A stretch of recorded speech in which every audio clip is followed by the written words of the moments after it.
Welcome back, everyone, and welcome to the fifth session of the day. We are going to be talking about digital transformation, technology, and data security. So we will be approaching this topic from two different angles today.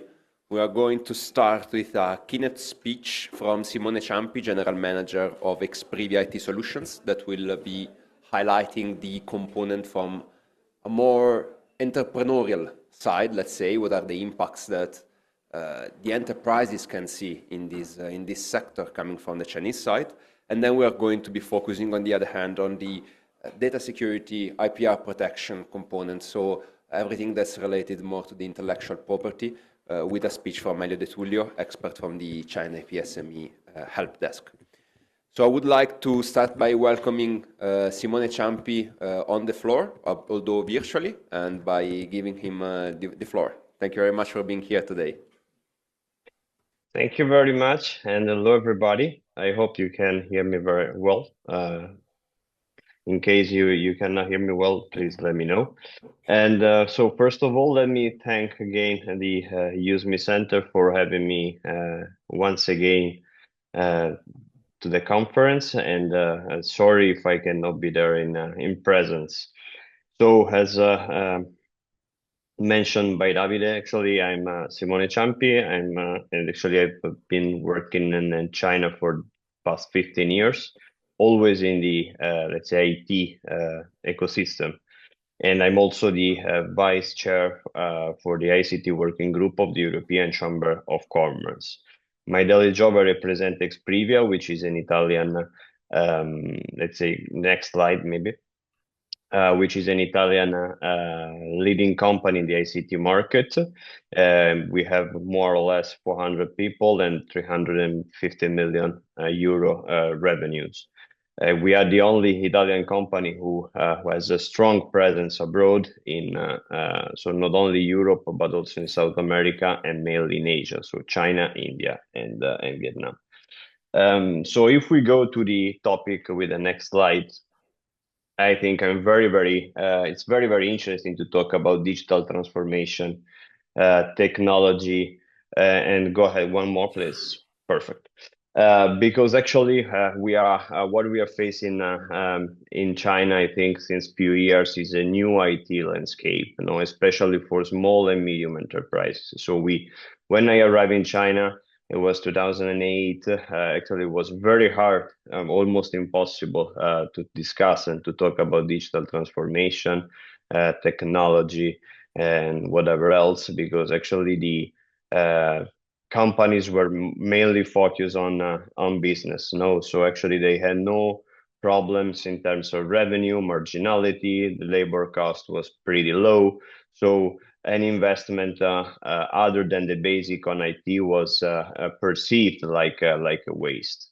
Then the change arrived with the COVID, and I would say not only because of the COVID, but also because of a different, let's say, environment in China with a higher labor cost, lower revenues and marginality, higher competition. So basically, companies start to perceive the investment on information technology and digital transformation not only as a big investment to be mainly postponed, but something essential to survive, to grow, and to adapt to the evolving Chinese market, which is still focusing a lot on new technologies and digital transformation. Next slide. So if we actually, this is a definition of one of the most common one for digital transformation. So it's the, let's say, adoption and implementation of technology in order to create new or modify existing products, services, and operations by translating business process into digital format. So what is the target? The target is to maximize the gains because, of course, we need to get back to decent marginality and revenues as expected by the different quarters from Europe, reducing the cost because the target is still the same, and reducing the risk. Why we reduce the risk? Because now with the use of technology and digital transformation, we can take decisions based on data. Next slide. So data basically it's the game changer. Now everybody is talking about artificial intelligence. So it's one of the most common word that we hear every day for whatever.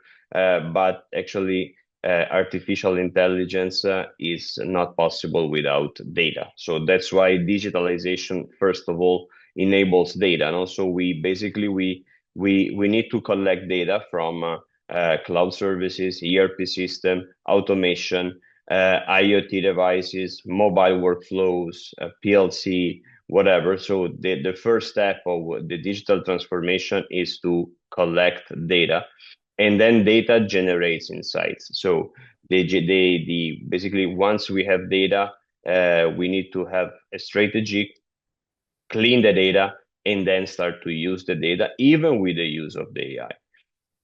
And finally, come to the picture, the cybersecurity, because once you have a lot of data become very important. And so we need to think about to protect them and to make them as safe as possible. Next slide. So this was already into the pitch for the MNC companies, even in China, since many years, I would say. But it's something really new for the small and medium enterprises. So small and medium enterprises, even in China, and I'm talking about foreign enterprises, they start to have the first step towards the digital transformation. So the adoptions of corporate and well-structured ERP, CRM, MES. They connected the production lines. They realize automized warehouse and then AGV system. So automated production thanks to robots. This is something that was impossible to talk about a few years back, and now it's more and more popular, I would say. So next slide. Just to give you a few examples, actually, I have a couple of case studies. So actually, we are serving a lot of foreign small and medium enterprise company in China, and basically one of the standard now is to the adoption of international ERPs. So basically, before all the companies enter into the market, they were choosing a local ERP because actually it was or even no ERP and working with Excel file. But then they realized about the importance of having a standardized process, fast reporting, full integration with the global system. So that's why they start to choose not only an ERP, but also an international and a reliable ERP solution. Another case study is the adoption of WMS system, so warehouse management system and manufacturing execution system.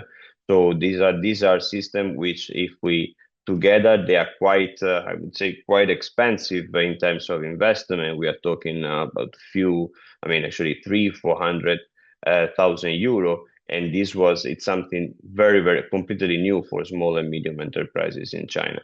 Actually, they start actually, we come from an environment with a completely disorganized inventory control, no real-time production visibility, disconnected IT system, and now we are moving towards a system which is perfectly integrated. So not only ERP, but also warehouse, manufacturing, and then we can go even farther. And what is interesting is that China is becoming, let's say, an example. And so it's not only this company deployed those system in China, but then they deployed the same system as strategically designed for the Chinese market, also for their subsidiary in Vietnam. So China is start to lead also in the Asia Pacific in terms of digital transformation and let's say IT systems. Next slide. So what are the advantages? So the advantages are both operational and financial. So definitely we have a cost reduction in labor cost. We can reduce the overhead, but at the same time we have a faster time to production. So actually we can definitely even a better and a faster decision making process. We can avoid redundant data, so we can reduce the complexity and be more cost effectively. And then also there is a financial efficiency. So at this point, in the medium and long term, the investment in digital transformation, also for the foreign companies doing investment in China, is becoming efficient and productive. So talking about the importance of data protection and let's say cybersecurity here, we just a quick recall of what are the main legal framework, which is the cybersecurity law, data security law, and personal information protection. So this is something that is already in the pitch since many years. I would say that recently the enforcement of especially the data security and the personal information protections, especially in terms of cross-border data transfer, has been a little bit eased by the authorities, so they are not basically strictly enforcing any longer, and more development zone or even region or provinces are basically trying to facilitate a little bit the exchange of data to make it easier for foreign companies or even for Chinese company going abroad to exchange data. So basically, this is the environment, and what has Exprivia, go next slide, please. We are doing, and I want to give you just a few highlights. We are releasing every 6 months, basically a report that we call the China Threat Intelligence Report, and where we try to track what are the trends in terms of cybersecurity.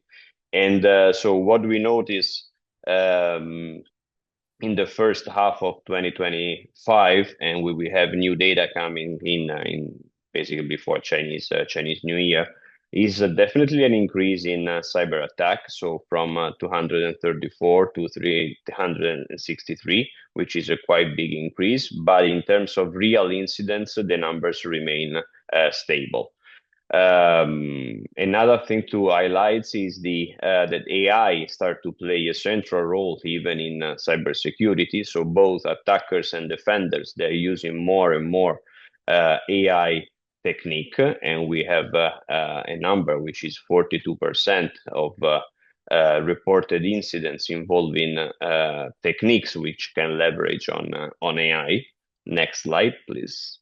The main threat and attack techniques are still malware and phishing, the most famous and common one, but they are still there. And among the malware, still remote access, Trojan, info stealers, and keyloggers are the one who are the most used by the attackers. Next one and last. So what are the sector impacted the most? So they're the financial, the software and the hardware, and with a very big increase also the retail sector.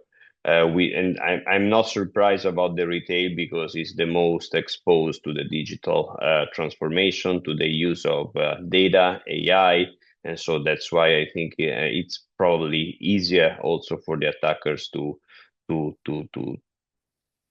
try to breach the IT system of those companies. And among the types of damages, definitely data theft and direct financial damages are the two with the most reported cases.